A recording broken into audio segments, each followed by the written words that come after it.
first I'd like to say it was a great crowd tonight. Probably one of the best all year. Thought they had great energy. Really got us over the hump. So I have to give credit where it's due. I thought they did a tremendous job of representing tonight. We need that.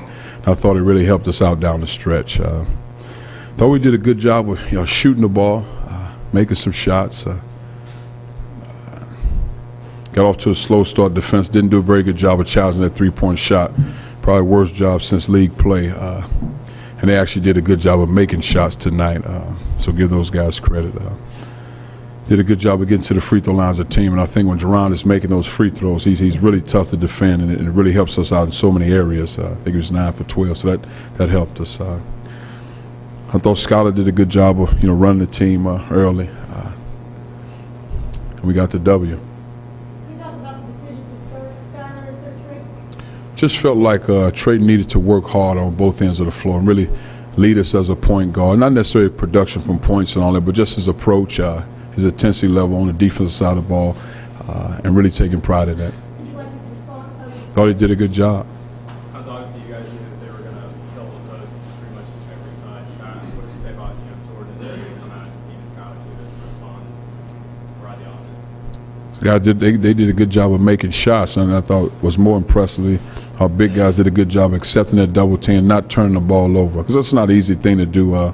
Like UT Chattanooga, when you get double the whole night, it's hard to really get into a floor as a big guy. Now, from a guard standpoint, it could be fun if you're able to make shots and get in the lane and make stuff happen. But I thought our big guys did a great job embracing the double team and finding open guys. When you pushed up the lineup for Florida, you said you weren't kind of trying to deliver any messages to a player or the team.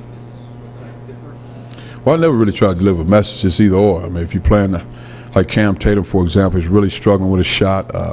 But if he plays hard, he approaches the game the right way, he continues to work on his game, I have no problems with that. Because as a coach, you ask the guy to work hard. If it's not falling, you're not going to take a guy unless somebody's playing really well at that position.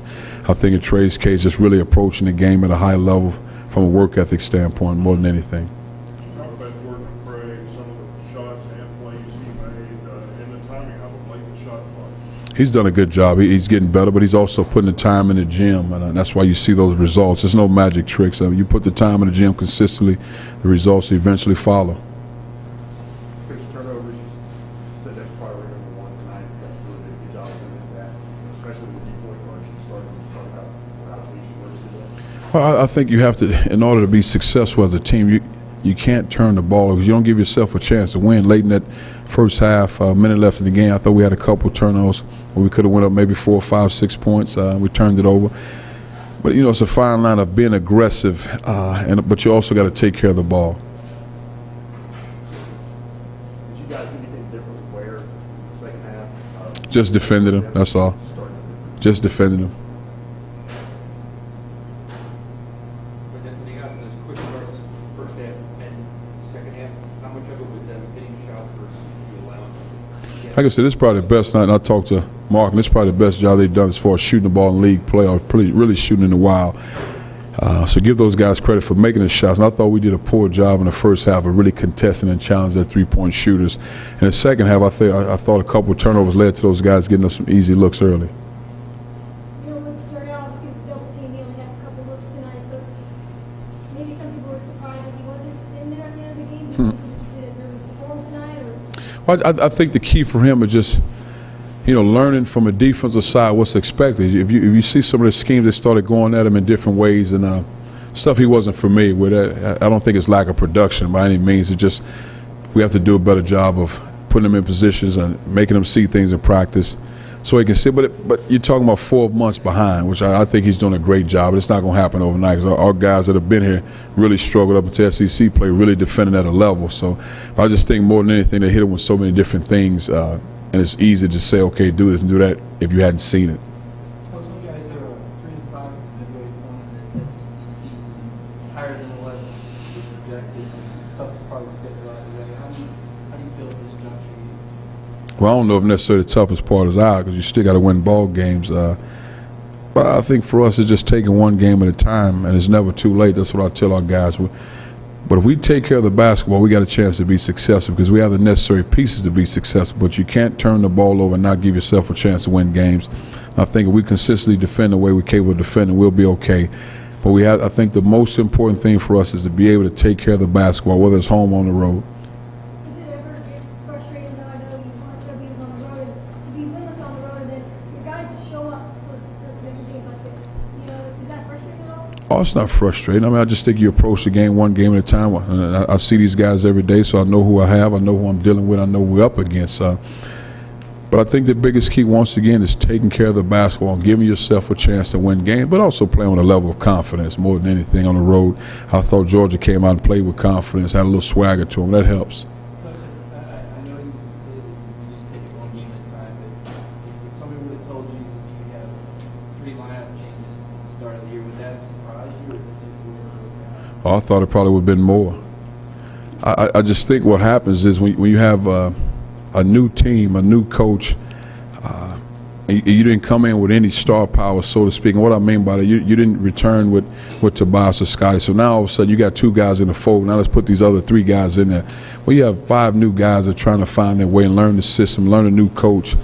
So I probably thought it would have been a lot more. But I think in order to have a level of consistency, even through losses, you have to have a solidified lineup so guys can learn how to play with each other and guys know when they're coming off the bench. Because if you keep pulling guys in and out, it's tough to get some consistency.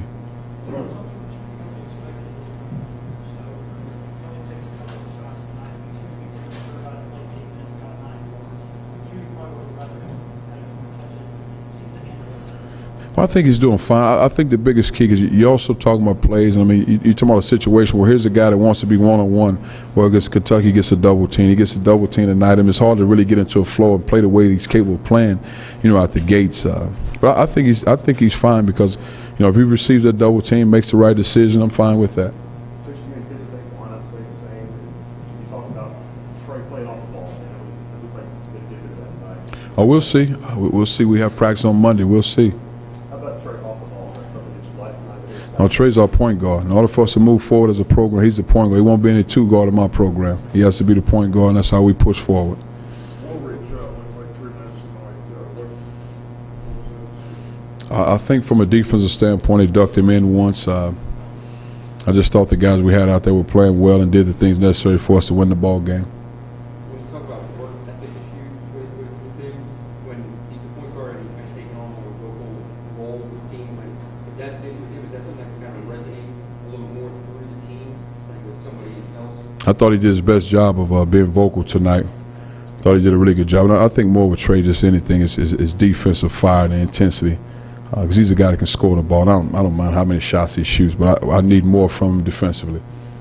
Can you just talk about Juwan's development point now where it seems like you can count him? It seems like he's a player you know what you're going to get every night out. I mean, it's good to have a guy like Jerron out there because he's a facilitator. He knows how to make decisions with the ball.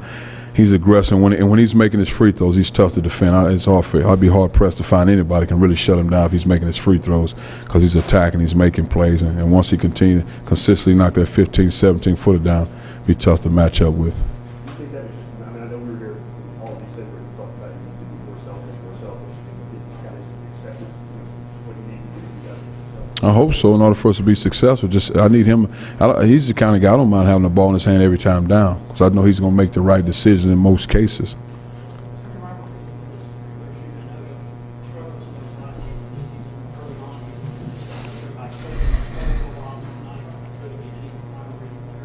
I think more of just his approach and his mental approach and not getting down on himself and not thinking about it as much because he spends a lot of time with working on it. He spends a tremendous amount of time working on his free throws.